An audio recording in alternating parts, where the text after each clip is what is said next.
Today's program made possible by patrons like you.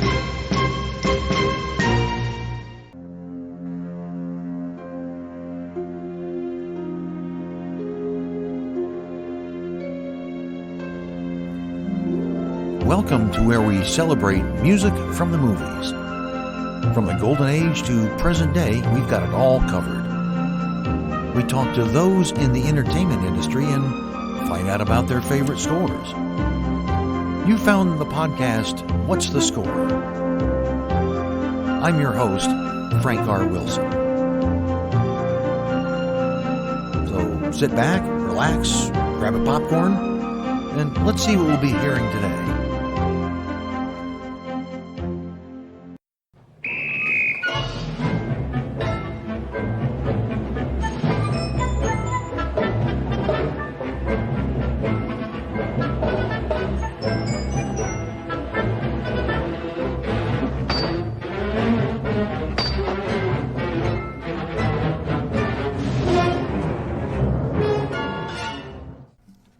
Our guest has been committed to the film industry for several decades.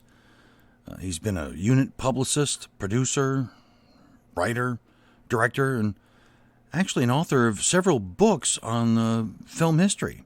I came to know him as the author of the James Bond Movie Encyclopedia, which is actually originally written in 1990, but actually has a new version of it just released here recently. He updated it recently, and I can't recommend it highly enough for any Bond film, or for that matter, any film fan that would be interested in the making of movies. I hope all of you will please join me in welcoming Steve Rubin to the program. Welcome to the program, Steve. Appreciate you being with us today. Great to be here, Frank. Happy New Year. Thank you. I appreciate that. Thank you. As I want to do on a lot of our programs, I always like to learn a little bit more about our guests and their background, especially the early years, if you will. So I'd be kind of curious if you could just tell us a little bit about yourself in terms of, growing up, family, things that kind of helped shape you in your early years and those sorts of things, if you wouldn't mind sharing that with us. Oh, absolutely. I'm a Chicago native. My father, though, did not like the winters. You Midwesterners are a strong, group, and it's funny. I'm calling you a Midwesterner, but you're in Baton Rouge. What am I saying?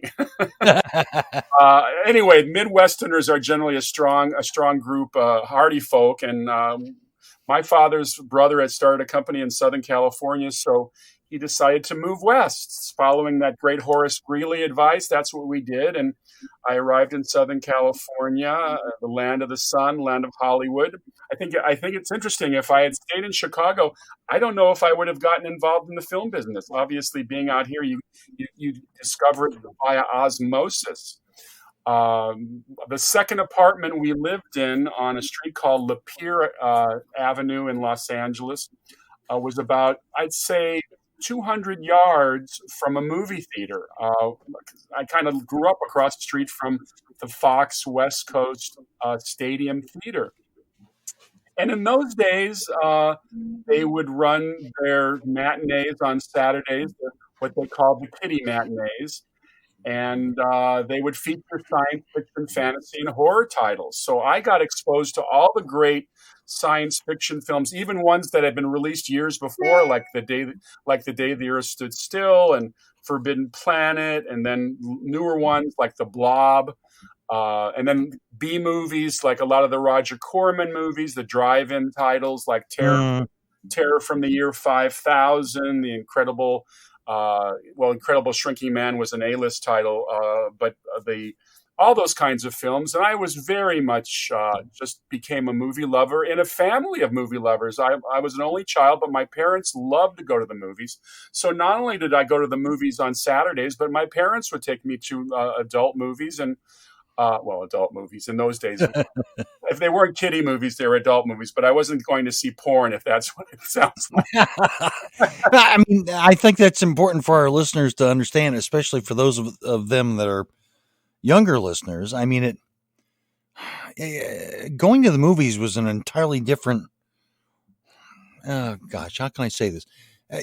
your motivation for going to the movies and wanting to was entirely different than it is today. I mean, just because of my gosh, the options available to watch things today on television through the internet and or cable or whatever, and people with the projection TVs and those sorts. I mean, it's an entirely different world than it was in the 1950s, and I'd be curious if you could share that with our listeners to help them understand. Look, I mean, if we were lucky, we got 3 channels on TV, and there was only so much content you could do. So the movies was something that was big. It was different. It was it was mind blowing, I guess, if you will. Kind of share that with our listeners a little bit about what it was like to have the movies as an alternative to the early days of television. Well, it was a fascinating time. There were no distractions. As kids, we played in the backyard or the front yard or in the street. And then our event to go to was the movies. So we had no Yeah. internet. There were no video games. It's so funny. I was talking the other day to a friend of mine about toys. And I remember getting a toy one year called Thinkatron, which was a computer and question and answer game with little punch cards, like a baby IBM computer. And it was a toy from like 1959. It's kind of presaged the future of computers. But yeah, we didn't have those kinds. I mean, we played miniature golf. We certainly played sports, but the movies was special. Also, the kinds of movies we were seeing were fun movies. I mean, Yeah. today you go to the movies and a lot of times it's reality stuff about what's happening in our world. And sometimes it's pretty depressing. It's very well made, but it's not what I call a popcorn movie. And I grew up in the era of popcorn movies. I mean, Hmm. we saw so many different movies. From roadshow type movies like The Alamo. I remember going to a movie palace called the Carthay Circle to see The Alamo.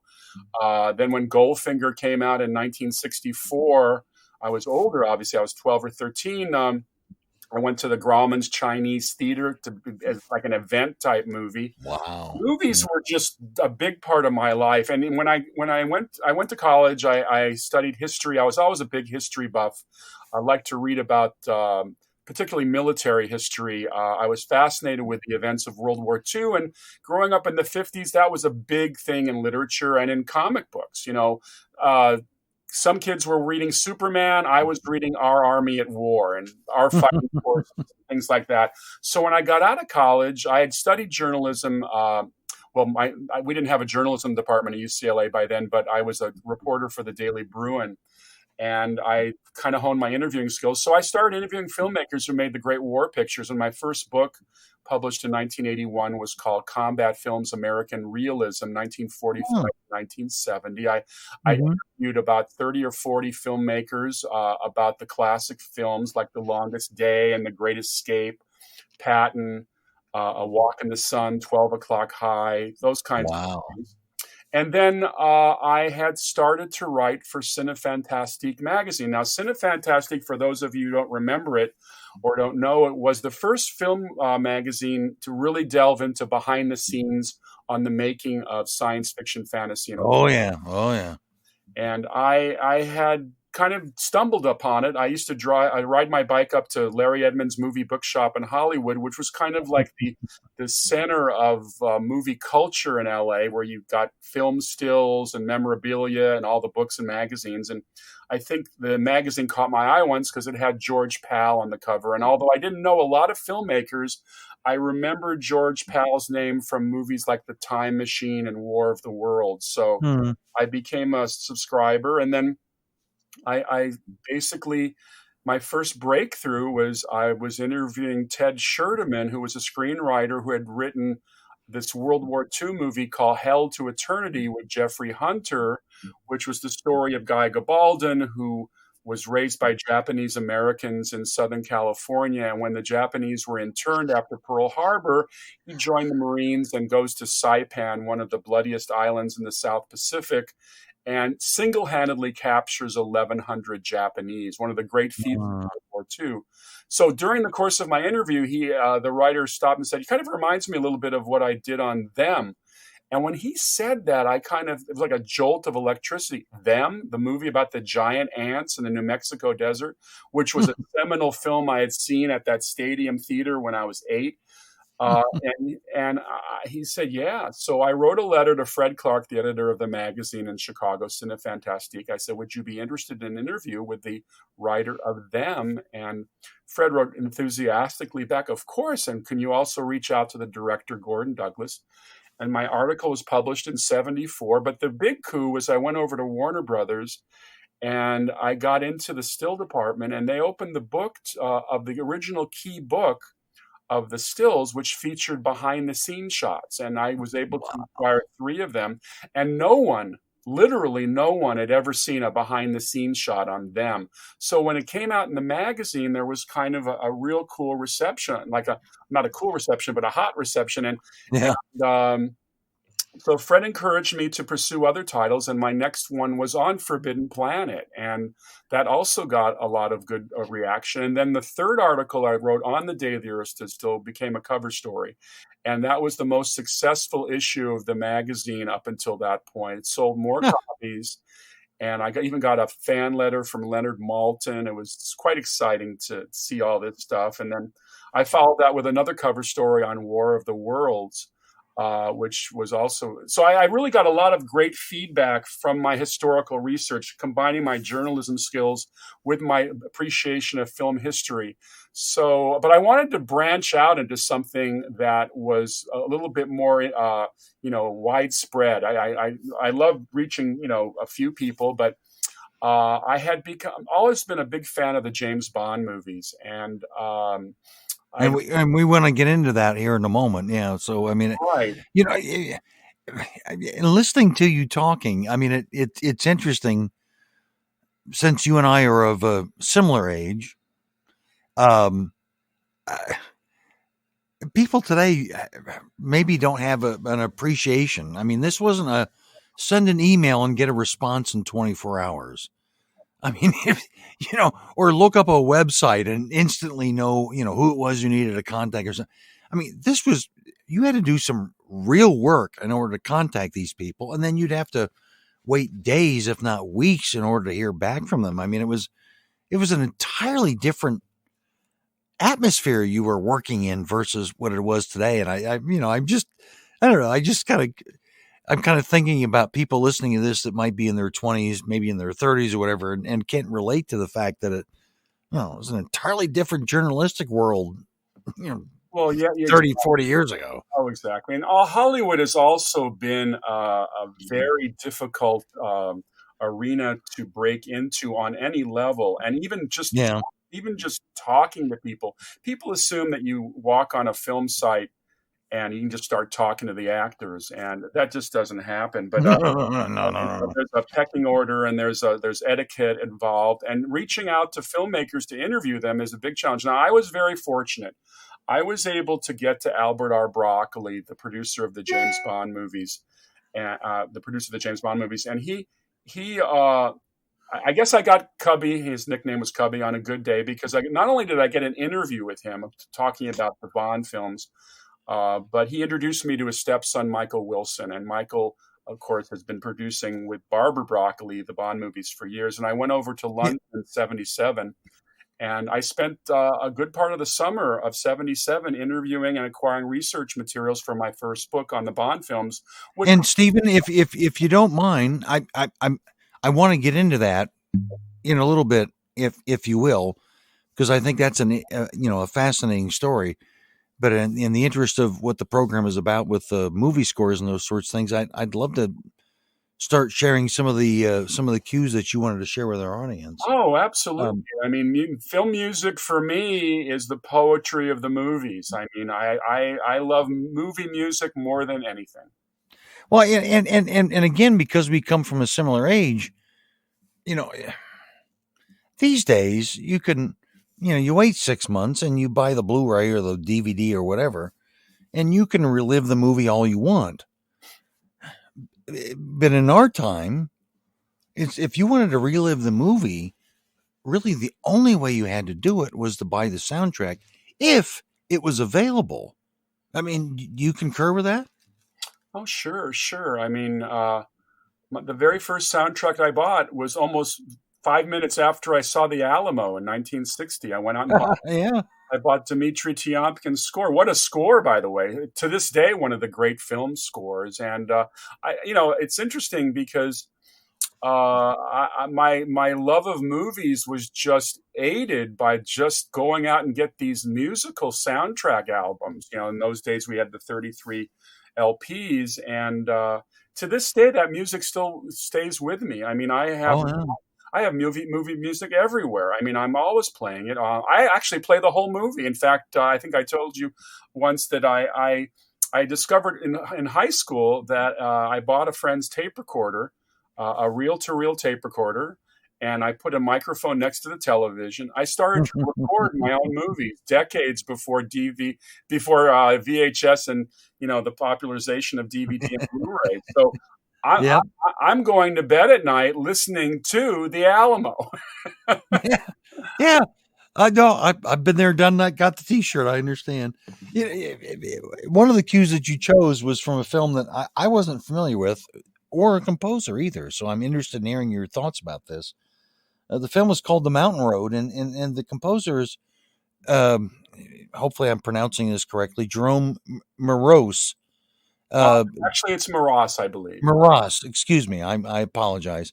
Tell us a little bit about your choosing that as amongst one of your favorites to include in your list today. Well, I'm sure all the soundtrack listeners are kind of scratching their heads now, saying, "The Mountain Road." I mean, when you say the Jerome Ross, everyone talks about The Big Country, which of course we'll talk about a little bit later. But Right. I have to say, and for those of you who don't know it, The Mountain Road is a World War II movie from 1960. It starred James Stewart, which is interesting because Jimmy Stewart did not appear in a lot of World War II movies. It was not subject that he wanted to pursue because he had been a traumatized bomber pilot and squadron commander in World War II Europe, and he came out of the war very, very damaged by the war. So this was unusual for him, but it's based on a Theodore H. White novel. It takes place in East China in 1944. An American demolition unit is ordered to delay the Japanese advance, so they're going up a mountain road, blowing up bridges and parts of the road. And this is kind of an interesting thing that I loved trucks growing up. I think it was one of those things that I love to play with trucks. I like to watch trucks in action. My dad would take me out to construction sites. Jimmy Stewart commands a demolition unit that consists of a Jeep, one of those big transport trucks, the big trucks, but he also had three little 3/4-ton weapons carriers. And I fell in love with these little 3/4-ton Dodge trucks. And I just adored them. And when the movie came out and I saw them, I just remembered those trucks. So that's part of, you have various reasons for loving movies over the year. But I'll tell you, one of the big reasons I love the movie is Maross's score, because Jerome Moross never shrunk from bringing his A game to a film score. And I think that The Mountain Road has terrific music. We'll hear the overture.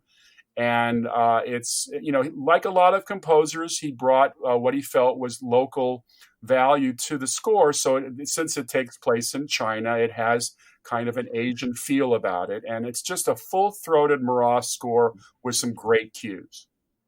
Isn't it fascinating? I mean, listening to you talking about it, it was. You're right. Music really is so powerful if it works with the film, and in many cases it does. Sometimes it doesn't connect, but it's amazing how that music takes you back to the film and what was going on at certain times, and it's so powerful. It's so much of a strong connection. It's magical. I mean, I don't know how else to explain it. Very true. Yeah. Well, let's have a listen to this. This is from the film The Mountain Road.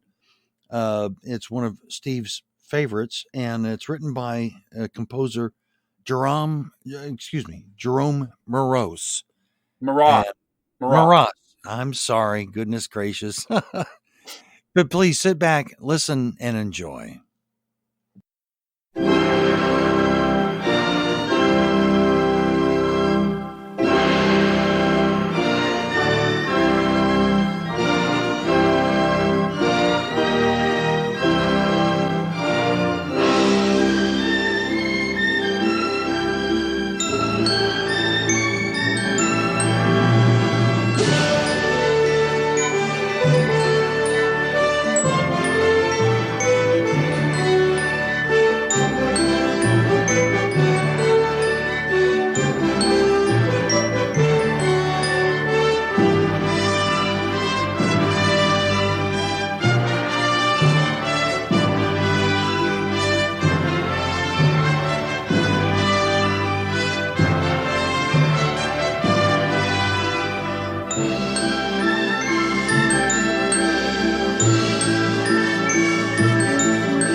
I had I had cut you off, and I apologize for that. But I am kind of curious to explore this. You've written several books, historical books on filmmaking, which are just terrific. I mean, which is, and I love that sort of stuff. I really do. But I have a certain affinity towards the James Bond films, and you took it upon yourself to write a historical piece on the James Bond film. So I'm kind of curious if you could let us know a little bit about the background on the genesis of that and how that all came about.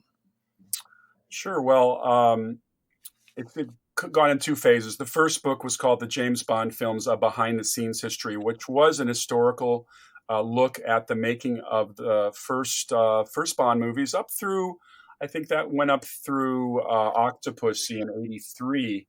Then I was approached. I have a copy. There you go. There you go. And I was approached by another publisher after that book came out to do an encyclopedia. They had this is Contemporary Books back in Chicago. They had a success with the Marilyn Monroe and Elvis Presley encyclopedias, and they said, "Could you do a one on James Bond?" So, the James Bond films are a wonderful subject to put into an encyclopedia because there's so much information. Whether it's the names of the villains, the actors who played them, the women, the gadgets, the locations, the films themselves. I just had so much so much fun collecting information and then putting it together. But the big challenge to putting an encyclopedia together is the illustrations, because frankly, people open a book like this and they want to see what is a very visual series. So I spent a large amount of time, especially over in England, finding rare materials. And then I've done 4 editions. The latest edition came out in November 2020. I'm very proud of the latest edition because we have color for the first time. I also have some terrific contributions from illustrators like Brian May and Jeff Marshall, who've done some wonderful evocative paintings from the Bond movies, and we have it updated through No Time to Die, which none of us have seen yet. I got as much information as I could collect on the latest Bond movies, and the studio actually gave me some shots as well. So I'm very, very happy with the latest book, and I continue to be a huge Bond fan, as most of us are.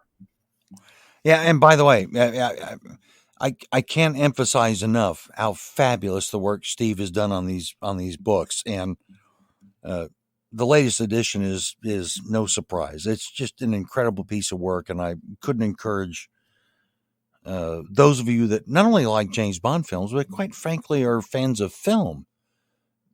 Yeah, this is a must-have. You really must have this book. It's just absolutely fabulous. Thank you. Thank you for those kind words. I think you'll have fun with the book. And I have to say that my prose is kind of punchy, so it's not a dry book. It's certainly a book you can just kind of pick up and just leaf through. You don't have to read it cover to cover, but I try to keep the entries fun, and you're going to learn a lot about the people involved with the Bond movies. Anyway, I mean, to move along with the film scores that you had chosen, you also you wanted to continue with the same composer and talk about a movie that he also had done that was a great production. It was called The Big Country. Kind of tell us a little bit about your thinking of including that in your list of favorites. Well, that's the film that is most associated with Jerome Ross. I mean, The Big Country was a Western from 1958. It's William Wyler directing, and William Wyler is kind of like putting the stamp of approval on a movie. One of our most honored film directors, directed The Best Years of Our Lives, and he did Detective Story, and many, many great films. His probably most honored film is Ben-Hur, which was released the following year. This is a score that is just pounding. It really, really just pounds at you in a good way, starting from the opening titles. And this, I think, actually, we're going to share a different cut, but this is a great score. I owned it for many years in vinyl, And I'd remembered the film, enjoyed the film, but I didn't realize that the vinyl album had only about 30% of the music. So when the CD came out with the full score, I just my jaw dropped. I couldn't believe I hadn't heard these cues in so long, and I wanted to pick a cue which is my favorite. We'll hear a little dialogue to begin with. Okay, well, let's have a listen to that. This is from the film Big Country, again written by Jerome Moross, and it's one of the favorites of our guest today, Stephen J. Rubin. Let's have a listen to this and sit back and enjoy.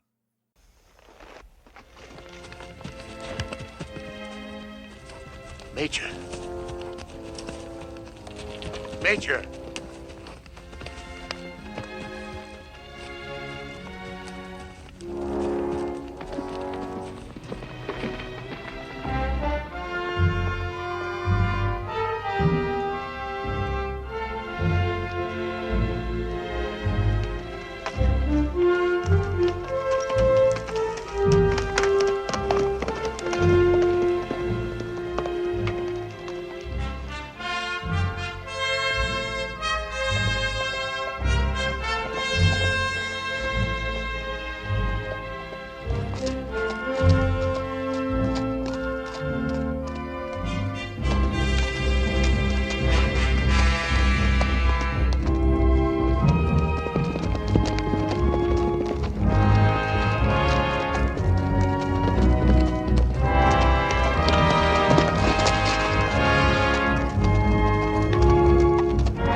We'll get back to our program in a minute. This program is done for the love of film and film music, plain and simple. However, it does take a huge investment in time and in fees for me to make the program work for you. And I don't sell commercial time and don't really want to on this program. Rather, I'm kind of like a public broadcasting station. I need support from listeners like you. For as little as $3 a month, you can help me offset the time spent in putting the program together. Or maybe you just think of it as leaving a tip in the tip jar. Either way, if you can join up, there will be bonuses, like an additional 10 to 15 minute segment with our guest every week. Well, we'll play additional cues as well as ask some extra questions. And it's going to be only available to patrons. How do you sign up? Well, it's simple. You go to patreon.com/what's the score, and that's all one word.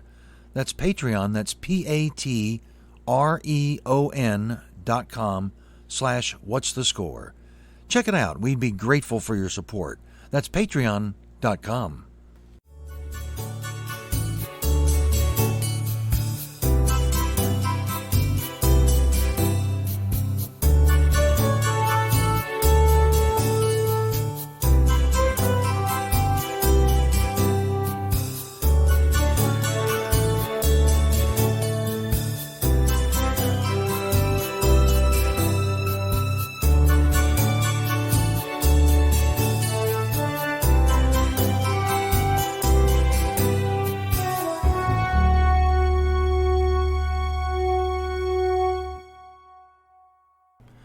Well, let's dive in and talk about another one of your favorites that you included on your list, and we're talking about the film Spartacus. Well, Spartacus is a very special movie for me. I mean, there were a lot of epic films over the years, especially during the roadshow period where they were making these 3-hour movies to compete with television films like The Ten Commandments and Ben-Hur. But Spartacus is just a magnificent film for its script, the direction by Stanley Kubrick, that cast, Kirk Douglas, Gene Simmons, Laurence Olivier. And then you have Alex North's music, which is just a legendary score that builds and builds. And one of the first linchpins of the movie is this terribly desperate fight to the death between Spartacus and Draba, one of his fellow gladiators. And they've come to respect one another, and yet the last thing they want to do is have to fight each other to kill each other. And Alex's music just adds such power to that scene as it gradually leads to its conclusion. So I'm just a big fan of that. And of course, all of the music in Spartacus is just amazing. It lends great majesty and importance to the story. And I kind of miss the days when there were orchestral scores in films, because we don't have them much anymore. And this was a classic. I love the fact that you brought up the road show. It was, I didn't realize it until, I can't remember the date, but it was after I had already been into movies for a while that I learned about roadshow prints. And a lot of people think that, the first stereo movies were Dolby Stereo, like Star Wars or something like that. No. There were movies made years earlier that were stereo, and they were part of the so-called, quote, roadshow prints. And they would have overtures, all the movies you just listed. And it was just fabulous. It really added to the entire experience. So I concur with you. Go ahead. I was just going to say that roadshow movies would open in one theater in your city. I mean, it wasn't a wide Friday release or wide Wednesday release. I mean, they opened with a lot of fanfare. I remember the first roadshow movie I ever saw was John Wayne's The Alamo. It debuted at the Carthay Circle, which was a big movie palace in L.A. with big giant photographs of the cast. And oh my God. I mean, I was probably 8 or 9. And to see the Alamo with all of that epic action, was amazing. And then 2 years later, in the same theater and on the same roadshow kind of format, I saw The Longest Day, Daryl F. Zanuck's great movie about the D-Day invasion. Yeah, I mean,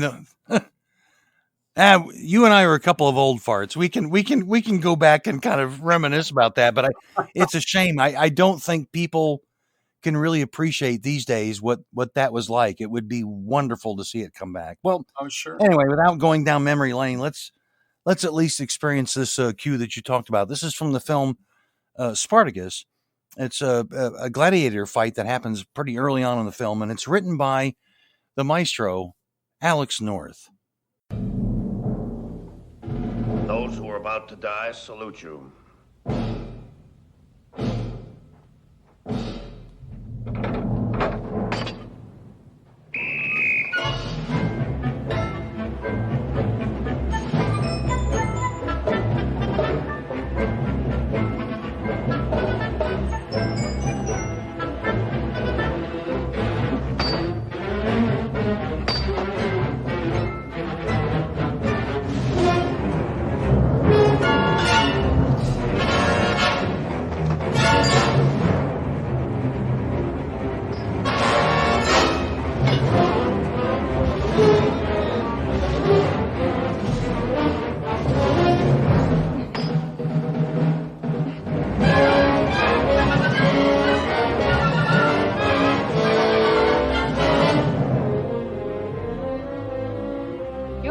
Doing pretty well.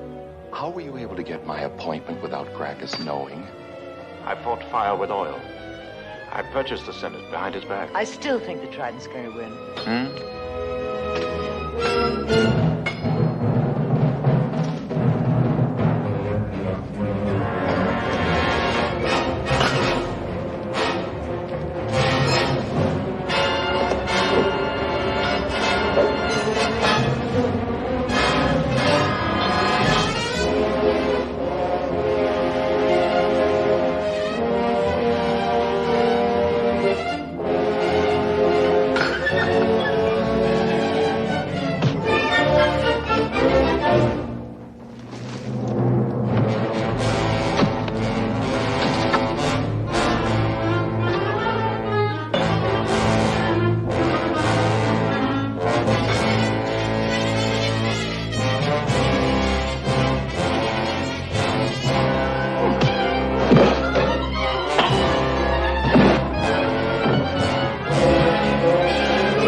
Kill him. Kill him. Well, what's the matter now? Kill him! Kill him, you imbecile! Kill him! Kill him! Kill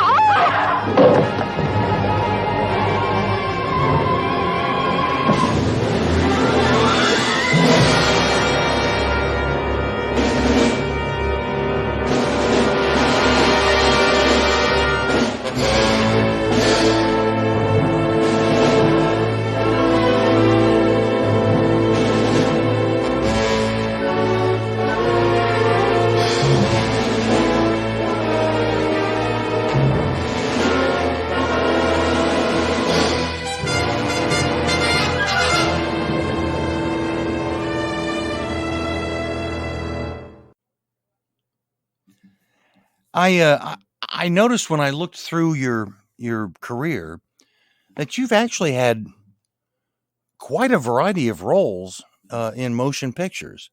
And we already talked about the fact that you were a unit publicist, but it doesn't end there. You've been a writer, a producer, a director. I'm kind of curious, is there one of those roles that you find more satisfying than another?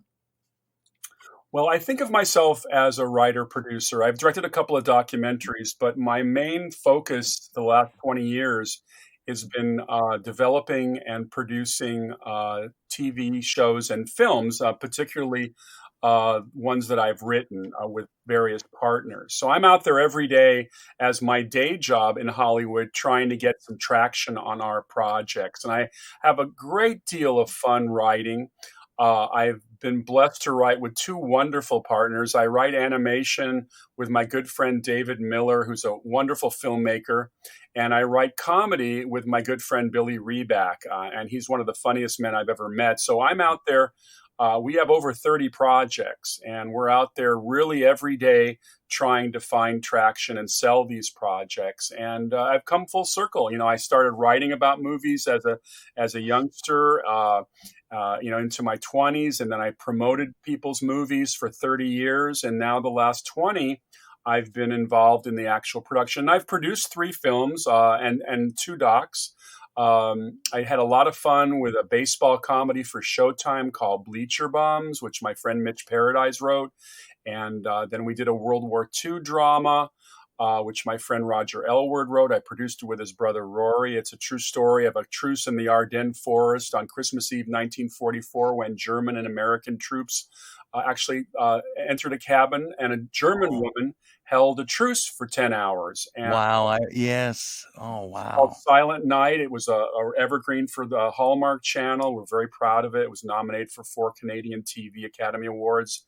And then David Miller and I were involved in a team dramedy called My Suicide, which won the Berlin Film Festival in 2009. It's a great story of a young man's journey through the suicide announcement he makes in his film class. He's going to film his own suicide. And it was a movie that was so effective that young people who were on the edge of living, who were literally thinking of committing suicide, watched our movie and came back. Wow. That must be, gosh, I don't even know how to describe that. It must be, I don't know what the word is, gratifying or rewarding, or, Well, to hear that sort of result from your work. I mean, that must be something amazing. we knew we were on to something because early on in the interviewing process for our research, we interviewed Edwin Schneidman, who is one of the great heroes of that world. When you do something in suicide prevention every year, you win the Schneidman Prize. So he told us we had a great concept for a movie early on. So we knew we were on to something. And the movie was terrifically gratifying for us. But more importantly, just knowing that we were able to bring kids back from the brink just made it all important. And I'm very happy with that picture. And it's, by the way, anybody who wants to see it, it's a perennial on Netflix. I think they have it under current license, and it's called My Suicide. Excellent. Yeah, please check it out. It sounds like it's fascinating. I find it, you're one of the few guests that we've had, and I mean this as a compliment, that has really gone back to the so-called golden age of Hollywood composers. And here's another example. We're going to listen to one of the cues that you chose was written by Max Steiner. This is from the film, I guess it's called Rocky Mountain. Would you be so kind to tell us a little bit about what went into your thinking about choosing this for your favorites? When people think about Errol Flynn, they certainly gravitate towards the adventures of Robin Hood, Seahawk.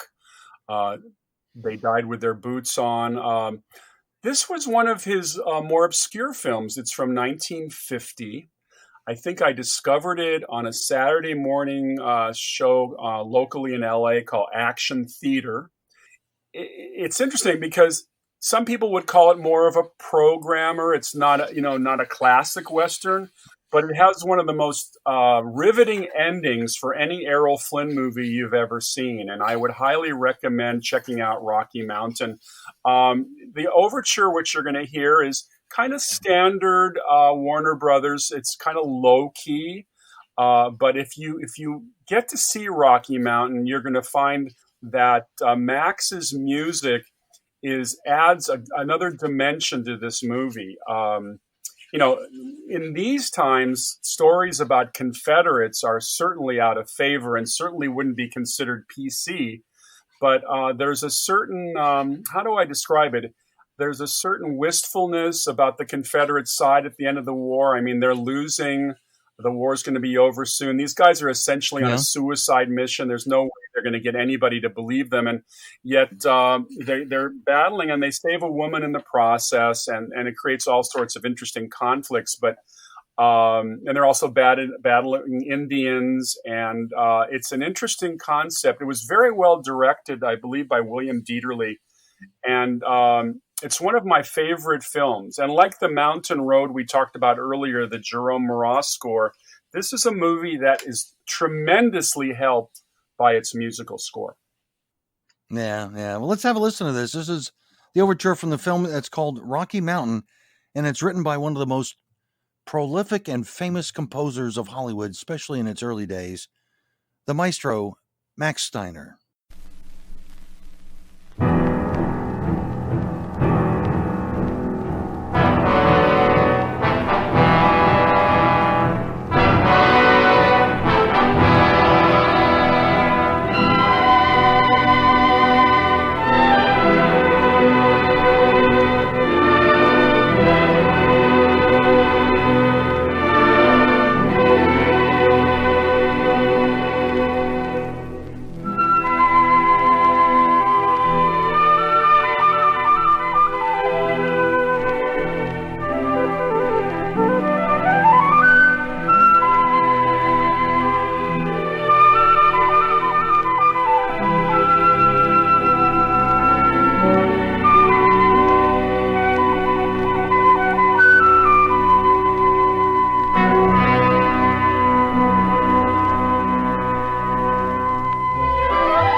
you talked about.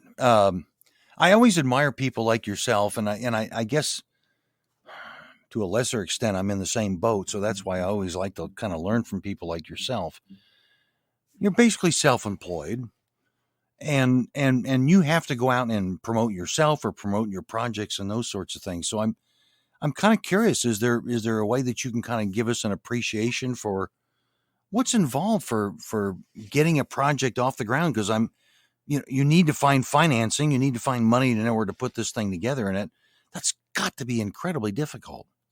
Well, it's funny you should mention financing, because I tried for about 10 or 15 years to get involved in looking for money, which is, of course, a pet phrase in Hollywood. You're always only as good as your source of financing. And I went up all the usual wrong alleys and met most of the charlatans in this town, and it discouraged me in many ways. I'm kind of foregoing that right now, because I think that there are enough buyers out there with all the networks, the streamers. There's enough companies looking for good material. The key phrase today is called packaging. You certainly don't send a screenplay to a company by itself. You usually have to find the director and perhaps one of the actors who's interested, which presents a challenge on its own kind, because basically, why would they want to be a part of your project if you're not paying them right off the bat? I mean, essentially, everything is on spec, trying to attach people, see if they're interested, so that I could go to Netflix or Hulu or Amazon or whatever and say, I've got this script, I've got this director, I've got this actor. So it's a constant shell game. I think that there are thousands of people trying to do this, and it's challenging. But we take baby steps, and we have a new manager. We're very excited about her, and she's taking one of our projects into the marketplace. So, I was born an optimist, Frank. I get up every morning. I put my 2 feet on the ground. I think positive things are going to happen today, and that's my credo. If it doesn't happen, it doesn't happen today, but I keep thinking it's going to happen someday, and I believe that. My gosh, and certainly the business that you're in, you got to be that way. I mean, just there's no two ways about it. You've got to be that way. I love this next cue that you had wanted to share.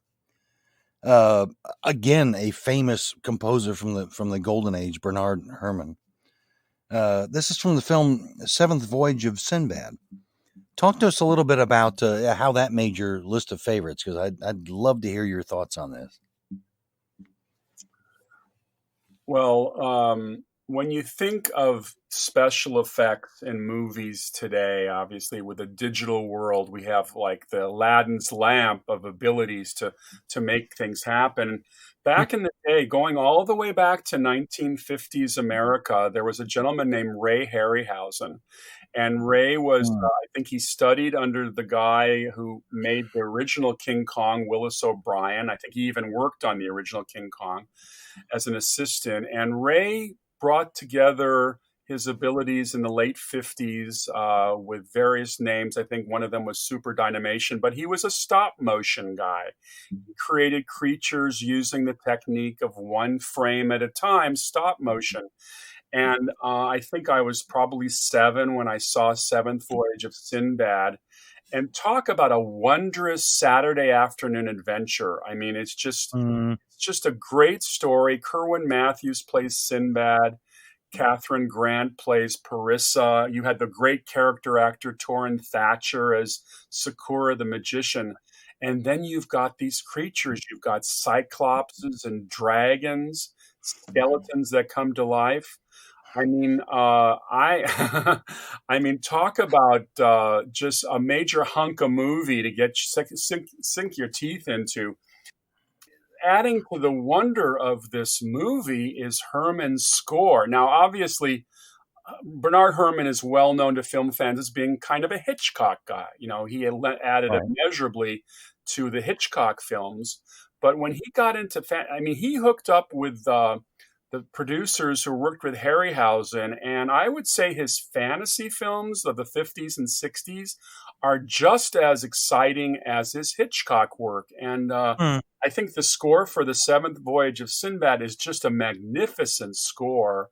and very clever and creative. The fight we're going to hear between Sinbad and the skeleton that comes to life in Torrin Sakura's cave fortress on the island of Colossa is just amazing. Just amazing.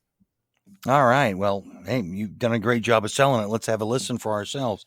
This is from the film Seventh Voyage of Sinbad, and it's written by, again, another incredible composer from the golden age of Hollywood, Bernard Herrmann.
You've been through a rather interesting time for lack of a better way of saying it, an interesting time in Hollywood.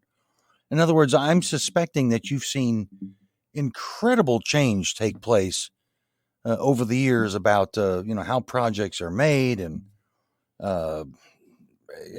just everything about the filmmaking process. And and now you've got just my own observations. I'm not an expert. You perhaps are. You've got a huge demand for content because you've got so many more distribution channels available than ever dreamed of before. So things must have really changed in Hollywood. And I'm really curious from your perspective, because you are someone that tries to get things made and that sort of thing. How has Hollywood changed? That's a very good question. Frank, I think that Hollywood has not changed for the better as far as I'm concerned. I don't think the movies are as good as they used to be in many ways. I think that I don't want to denigrate any of my fellow filmmakers, because I think anybody who gets a film made deserves to have a candle lit for them because of the process. But I have to say that I think cinema has gotten too dark. I think that a large proportion of movies that are made each year are well made, but they're very dark movies. Now, frankly, my personal opinion is that we need more fun in the movie business. And I'm talking, and part of the reason I've been kind of gravitating towards comedy, I mean, I always point to 3 films of the last 30 years that stand out to me. One is Ghostbusters, one is Back to the Future, and one is Night at the Museum. These are family comedies that just take you on an amazing ride, and they're just fun movies. Now, arguably, we still have fun movies. I mean, Iron Man, Superman, Batman, Spider-Man, all the Mans and all of the other are out there, but that's kind of a separate genre. And I kind of those movies are incredibly complex, and they're very successful. They're kind of what Martin Scorsese says is our thrill rides in many ways. But I want to see more fun in Hollywood, and I think that we get a few each year, but I don't know. I feel that the movie business has gotten too dark in terms of storylines. And when I go to the movies, I'm sure this is true of you as well, I want to be transported away from my real world in certain ways. I want to get away from the daily troubles. And I think I go back to the beginning of cinema when, Charlie Chaplin, whether it's Errol Flynn or Gary Cooper or Ginger Rogers and, Fred Astaire. I mean, those were movies that catapulted you to a world you didn't know. And you just had fun. You came out of the theater dancing with your feet up. I mean, I would have loved to have seen Singing in the Rain in 1952 when it first came out, because I probably would have jumped out of that seat afterwards and sang or danced my way down. And I miss that. And I think that I think audiences, certainly audiences have been gravitating to television for obvious reasons, because nobody can go to the movies right now. But I think that more fun needs to be inserted in Hollywood. I think that to a certain extent, I think movies are dealing too much with the real world. Now, again, there are important reasons to deal with the real world. I mean, I produced one of those pictures, My Suicide, which dealt with the kind of horror of teen suicide, and it made an important point and an impact. And there is a place for those movies, but I also think there's a need for escapist entertainment, not necessarily a superhero movie, but just something that's a lot of fun and entertaining. And that's what I'm looking forward to producing as part of my career. Wow. I mean, I hadn't really thought of it, but you just nailed it from my perspective. Now I can finally express what it is I've been trying to express. I couldn't agree more. I mean, that was one of the reasons why I loved quite frankly, why I love the early Bond films. I didn't worry about what Bond was thinking about, his trauma of killing people or anything. It was good fun. It was just fun. It was adventure, and there was a few jokes thrown in, but I mean, it was. I'm probably not expressing it very well, but it took me away. I didn't think about anything going on in the world other than what was happening with Bond at the time. the last thing I need to see is someone brooding about a lost love and the fact that he got screwed by someone else. And I got enough of that in my own life. I don't need to see it in the movies. Does that make sense? Yeah, I mean, people go to well, at least they used to in the days when we went to the movies, and hopefully we'll be back there soon. But you go to the movies for an adventure. I mean, Yeah. The term popcorn movie really applies to that kind of movie where you're sitting there riveted to the screen, and all your great filmmakers, your Steven Spielbergs, your Joe Dantes, your Christopher Nolan's, your James Cameron, they all grew up on going to the movies on Saturday afternoon and seeing 2 features, and you had a lot of popcorn, and you drank a lot of Coke, and you really had a lot of fun at the movies, and you came skipping out of there just so inspired. You wanted to get you wanted to get an article about the movie in a magazine. You wanted to maybe collect a still or two. And certainly with me, going out and getting the soundtrack album from the movie. I mean, the Alamo, I saw that movie, The Alamo, all those years back. The Alamo was the first soundtrack album I ever bought. I mean, Tiomkin, that great composer, Dmitri Tiomkin, his score for The Alamo, another classic score. I loved that album. I played it until it practically disintegrated. And back in the days when you couldn't just slip in a DVD or a VHS or whatever and watch it again, the only way you could relive the movie was to listen to the soundtrack. So, well, I took it one more step because I had a hobby in those days, which I continue today, and you'll laugh, but basically back in the day, back in high school, I managed to buy a reel-to-reel tape recorder from a friend of mine, and I would put the microphone up to the TV. I would tape my favorite movies, and I obviously as technology improved, I was able to do a direct import taping. So I was able to get a better quality audio, but I grew up, and that's part of my fascination with movies. I was listening to the whole movie, not just the music from the soundtrack album. I'd have the whole movie, and it's actually informed me as a screenwriter because listening to great dialogue over and over again, you begin to learn cadence and really the quality that you want your characters to speak, and it's been very informative. But it also brought me early on very much aware of film music and just the soaring scores of the day back in the 60s. I still remember Basil Dearden's score, I believe it was Basil Dearden, for Khartoum, the Charlton Heston film from 1966. I remember one of the first movies I taped, and it has a really rousing, wonderful score. That's another one of those epic roadshow movies toward the end of the roadshow era, but just great. Yeah. Oh, I'm glad to know I'm not the only one. I can remember going to a drive-in cinema, a drive-in theater, whatever you want to call it, several times for different movies. My listeners know I'm a huge John Barry fan.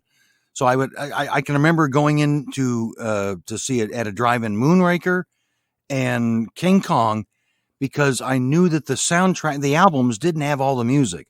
So I would sit there with my cassette recorder and a microphone, hold it up to the speaker so that I could get all that additional music. So it's satisfying to know I wasn't the only person that did that. It was exciting for me a few years ago when, because we talked earlier about Jerome Ross and the Big Country.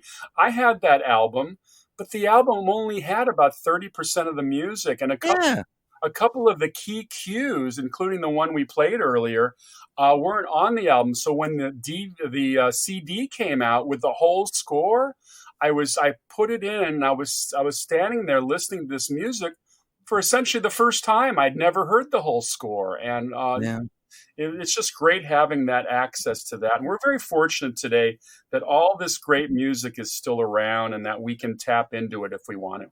Absolutely.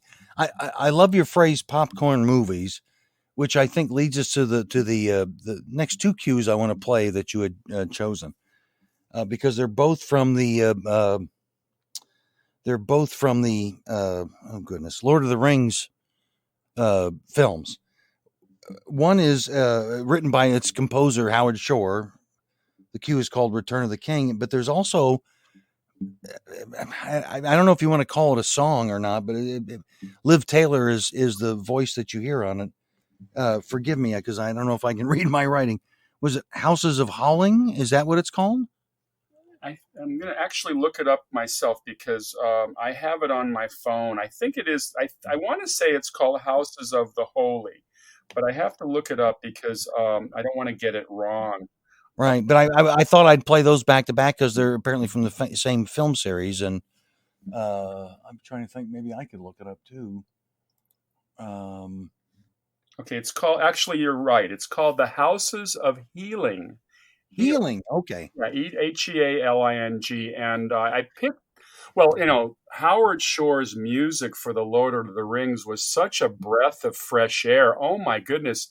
Not only was it wonderful to have an orchestral score, but oh my God, what an evocative score! I would argue that. Well, for me personally, it's my favorite score of the last 20 years. I mean, I play it a lot, and I wasn't even aware of this one cut, this Houses of Healing, until one day I was watching the movie, and I began to realize that we're hearing Liv Tyler. She plays a character in the movie. She plays the elven princess who's involved with Viggo Mortensen's character Aragorn, and she is well. She's a great singer in her own hand, but I think what's happening in this scene is that the Faramir character, who's the Prince of Gondor, has been hurt in the Battle of Pelennor Fields, so he's recuperating in the Gondor castle. And a person who's also been hurt is Éowyn, the Princess of Rohan. So both of them are recuperating and looking out the window kind of wistfully after the battle, and they discover one another. So there's kind of a connection they have at that point, and it's not a long cue, but it's a wonderful kind of emotional cue, and it's certainly Liv's voice adds kind of a nice quality to the whole thing. So it's one of my favorite cues in the whole score. Yeah, and I find it interesting because we've gone from essentially all 1950s to almost present day with this particular score that really apparently impacted you. So that's great. That's great. Not a problem. So let's listen. There's two of them here. We're going to listen to Houses of Healing, which has a vocal by Liv Tyler, but also listen to a cue called Return of the King. And it's written by the composer that I think worked, as I recall, in all three films, Howard Shore. Sit back, relax, and enjoy.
I know someone that's in your position they've always got something in the fire. So I'm kind of curious, are there any kind of current projects that you would care to share with us, that things you're working on that maybe we can look forward to seeing in the future?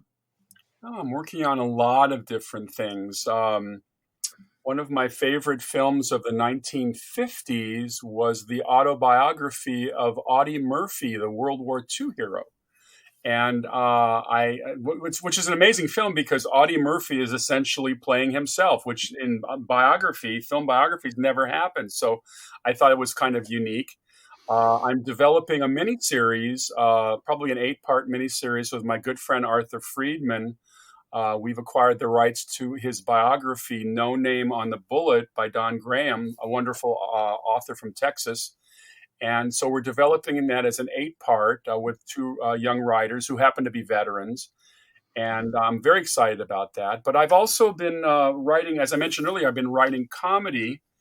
And we have some fun stuff coming up. We're currently packaging a comedy called Camp Funny Kids, which is basically, I would call it School of Rock for young comics. And it's about a down on his luck comedian whose only job he can get is teaching comedy to 12-year-olds at a camp on the East Coast. So it's cute. It's cute. It's really about a bunch of kids learning how to do stand-up comedy. I'm very excited about that project. And a ton of other things. I mean, as they become more real, I will certainly get back in touch with you. We can talk about it.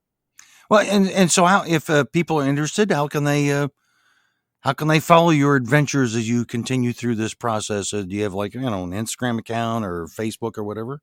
I do have. I have an Instagram, Steve Rubin, Rubin. I have a Facebook connection, also Steve Rubin. I have a page for the James Bond Movie Encyclopedia in Facebook. I also have a page for the Twilight Zone Encyclopedia in Facebook.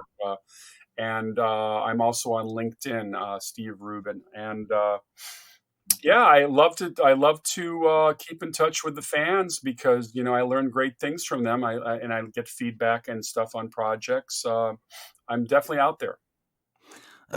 And again, I can't emphasize enough, if you're a fan of films first, but also happen to be a fan of James Bond films, I cannot recommend his book highly enough. It's just fabulous, really, with a lot of great behind the scenes information and rare pictures and things like that. I can only imagine, and I'm a Twilight Zone fan as well. Maybe I need to check that book out as well. It wouldn't surprise me that that's also a fabulous book that you need to look at as well if you're a fan of Twilight Zone, which is, gosh, what can you say about it? That was just an incredible show. I could talk for hours about that as well. So, well, that's great. That's great that you've got all that stuff going on. Well, thank you. The Twilight Zone Encyclopedia was born out of a need to get the word out on the wonderful people involved in the series, particularly the actors, because many of them are not the high-profile actors who get their own biographies. What can you say about Burgess Meredith and Jack Klugman? These are 2 wonderful actors. Each of them did 4 Twilight Zones, and I wanted people to know about these guys and the women too. And I think that I was inspired by Mark Zicree's book. He did the Twilight Zone Companion back in the 80s. And I felt that there was an opportunity to get a different kind of book going, especially where we could tout all the episodes and the people who made them.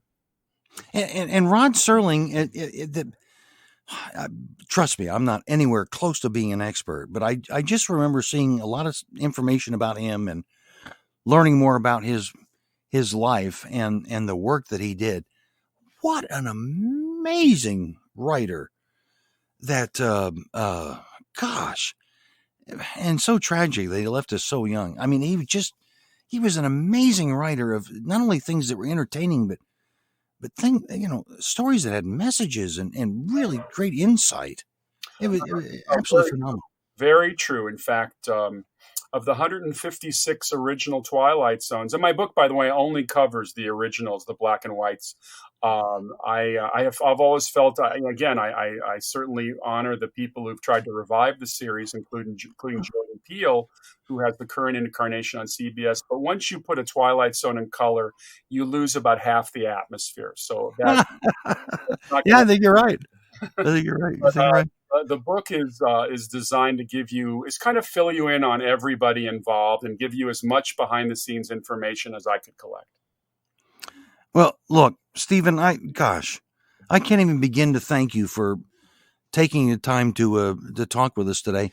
For our audience, hopefully you won't be able to figure it out, but this has actually been several weeks, several attempts in the making of putting this program together. So Stephen has been incredibly patient with helping us kind of put this together. And so I can't thank you enough. I thoroughly have enjoyed talking with you and getting to know you a little bit better and hearing some of this incredible music that you've chosen. I've had a great time. I hope you've enjoyed it as well.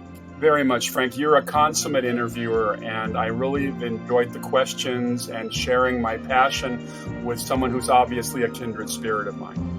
Oh, thank you. That coming from you, that means a great deal, and I couldn't be more sincere about that. Thank you. Listen, folks, that's going to about wrap it up for us today. Again, I want to thank our patrons who continue to support the program, and if you're interested, perhaps you heard the message in the middle of the program, please try and support the program if you can. We'd be most grateful for that. Really, I guess, other than that, there's only one thing left to say, and that's simply this, that my name is Frank R. Wilson. My time is up. I thank you for yours. Thanks for listening to What's the Score?